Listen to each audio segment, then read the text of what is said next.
नमस्कार, मैं हूं उमेश जोशी। हरियाणा न्यूज के खास प्रोग्राम सीधे सवाल में आपका स्वागत है। आज हमारे खास मेहमान हैं हरियाणा प्रदेश बीजेपी के पूर्व प्रभारी और दिल्ली विधानसभा में बीजेपी विधायक दल के नेता डॉक्टर हर्षवर्धन। पहले हम अपने मेहमान का परिचय करवाते हैं, उसके बाद आगे बढ़ते हैं।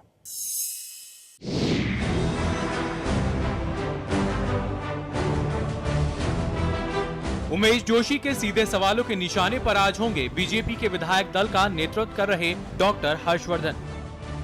हरियाणा बीजेपी के प्रभारी रहे डॉक्टर हर्षवर्धन 13 दिसंबर 1994 को दिल्ली में पैदा हुए और बचपन के दिनों से ही आरएसएस के जरिए सामाजिक राजनीतिक अभियानों में जुट गए। पेशे से चिकित्सक डॉक्टर हर्षवर्धन 1993 में पहली बार कृष्णनगर से विधायक बने और एक ऐसे जननेता के रूप में खुद को स्थापित किया कि दिल्ली विधानसभा का चुनाव कभी हारे ही नहीं। डॉक्टर हर्षवर्धन को दिल्ली में बीजेपी सरकार के दौरान कानून और स्वास्थ्य मंत्री नियुक्त किया गया।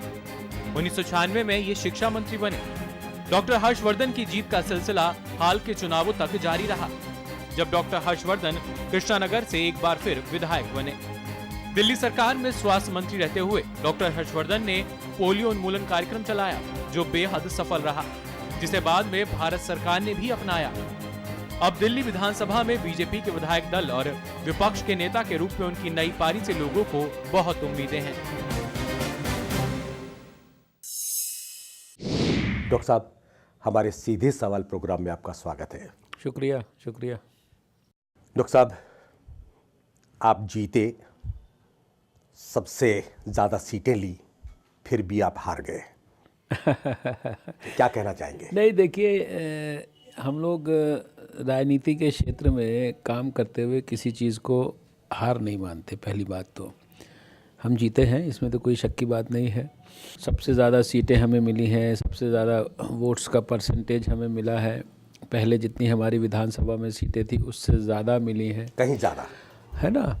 और जहाँ तक आपने कहा कि हार गए, तो आप शायद इसलिए कह रहे होंगे कि एक दायित्व हमें मिला था हमारी पार्टी को सरकार बनाने का। हमारी सरकार ने बनाया नहीं, हमारी पार्टी ने बनाई नहीं सरकार, क्योंकि हमारे पास नंबर्स नहीं थे। आप इसलिए देखिए, हम सब लोग भारत में राजनीति के क्षेत्र में पंडित दीनदयाल उपाध्याय से प्रेरणा लेके काम करते हैं, और हम लोगों ने अटल जी, अडवाणी जी को काम करते हुए देखा है पूरे जीवन। तो हमारे लिए राजनीति, सरकार, सत्ता, ये सारी चीज़ें ये ध्येय नहीं है। ये सब कुछ हमारे लिए सेवा का माध्यम है। हार तो वो माने, या हार उसकी हुई जिसके लिए सत्ता ही लक्ष्य हो, जिसके लिए मुख्यमंत्री बनना ही उसका जीवन का सबसे बड़ा ध्येय हो। हमारे लिए ये एक जिम्मेदारी है। जिम्मेदारी दी गई, जिम्मेदारी उसके अंदर से कुछ पार्टी ने दी, उसके बाद जनता ने जितनी जिम्मेदारी तय की वो जिम्मेदारी हम लोग निभा रहे हैं। और मैं ये समझता हूँ कि जनता को हम कभी जो है तकलीफ़ नहीं होने देंगे, इसलिए कि जो है हमें जिम्मेदारी कोई कम मिली है, या उसमें उनके विश्वास में या उनके आशीर्वाद में थोड़ी कमी रह गई है। इसलिए हार का कोई प्रश्न नहीं। जब अटल बिहारी वाजपेयी जी को 1984 के अंदर, जब देश में 2 सीटें रह गई थी हमारी भारतीय जनता पार्टी की, तो हमने उनका भाषण सुना था। तो उन्होंने कहा था कि हम चुनाव हारे हैं, लेकिन हम हिम्मत नहीं हारे हैं। तो इसलिए हम लोग ऐसे महान नेताओं से प्रेरणा लेके काम करते हैं। हमारे लिए ये कोई हार जीत नहीं है। डॉक्टर साहब, कांग्रेस का विकल्प तलाश रही थी यहाँ की जनता, दिल्ली की जनता। आप पूरी तरह विकल्प क्यों नहीं बन पाए? देखिए, मैं ये समझता हूँ कि हमने तो अपना काम लगभग पूरा कर दिया था। लगातार पिछले अनेक वर्षों से हम इस शहर में कांग्रेस पार्टी की जन विरोधी नीतियों का, उनके भ्रष्टाचार का, उनके घोटालों का, उनके द्वारा दिए गए महंगाई जैसे बड़े तकलीफ़दायक विषयों का, और लगभग सभी फ्रंट्स पर उनके द्वारा विफल रहने के परिणाम स्वरूप जो लोगों की तकलीफ़ है इनको लगातार उजागर कर रहे थे। और मैं ये समझता हूँ कि जनता ने भी हमारे भाव को समझकर और निश्चित रूप से एक मन बनाया था कि अब कांग्रेस नहीं, कांग्रेस का आपने देखा कि उन्होंने सफाया भी कर दिया। बिल्कुल।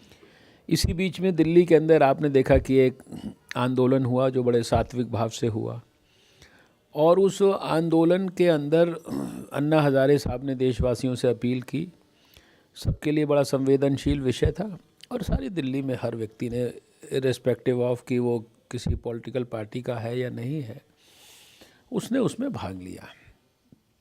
उस सात्विक आंदोलन के बाय प्रोडक्ट के रूप में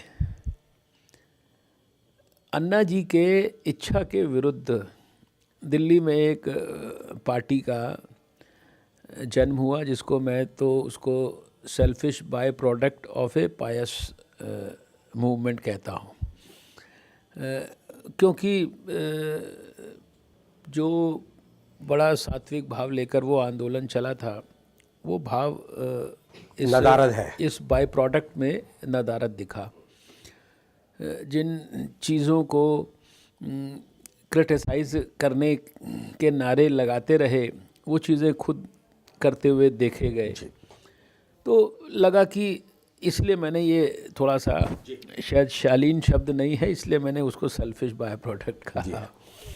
तो मुझे ये लगता है कि अब जब कोई एक नई पार्टी का जन्म होता है तो थोड़ा बहुत उसमें भी उत्साह रहता है। फिर पुराना उस आंदोलन के साथ जुड़े हुए लोग थे, नौजवान थे, सब थे, तो पहली बार लोगों को आप नई कोई चीज़ मार्केटिंग करने की कोशिश करें तो लोग उसके प्रेशर में आ जाते हैं, उसके दबाव में आ जाते हैं, या उससे थोड़ा बहुत उत्साह पैदा हो जाता है। उनको एक स्पेस चाहिए थी, उनको एक स्पेस मिली। वो स्पेस, पॉलिटिकल स्पेस, उन्होंने बहुत सारी तो कांग्रेस पार्टी की ले ली, साथ में कुछ थोड़ी सी हमारी भी ले ली। अब वो जो थोड़ी सी हमारी ले ली, उसके कारण कुछ हमारी जिसे कहते हैं 8-10 सीटों के ऊपर हमें उसका थोड़ा नुकसान हो गया, और उसके परिणाम स्वरूप हम सबसे बड़े मैंडेट को लेकर आए, सबसे बड़ी पार्टी बने, लेकिन सरकार बनाने के लिए आंकड़ा पूरा नहीं था।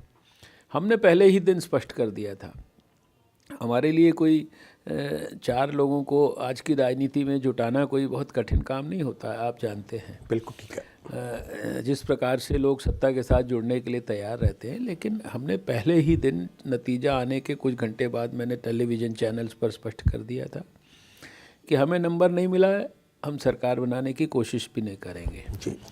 और किसी तरह की हम दूसरी पार्टियों को डिस्टेबलाइज़ करें, वहाँ से लोगों को क्रॉस ओवर कराएं, या वहाँ से लोगों को ख़रीद फरोख्त करके इंतज़ाम करें, वो सब हमारी ना नीति है ना सोच है। राजनीतिक भाषा में कहे तो हॉर्स ट्रेडिंग नहीं करेंगे आप। हॉर्स ट्रेडिंग कहिए, उसको कुछ भी कहिए, अब इसमें घोड़े हैं या इंसान हैं लेकिन यह है कि हम उनकी एक प्रकार से ख़रीद फरोख्त नहीं करेंगे, उसका सारा विषय ये था, और इसके कारण कमी रह गई।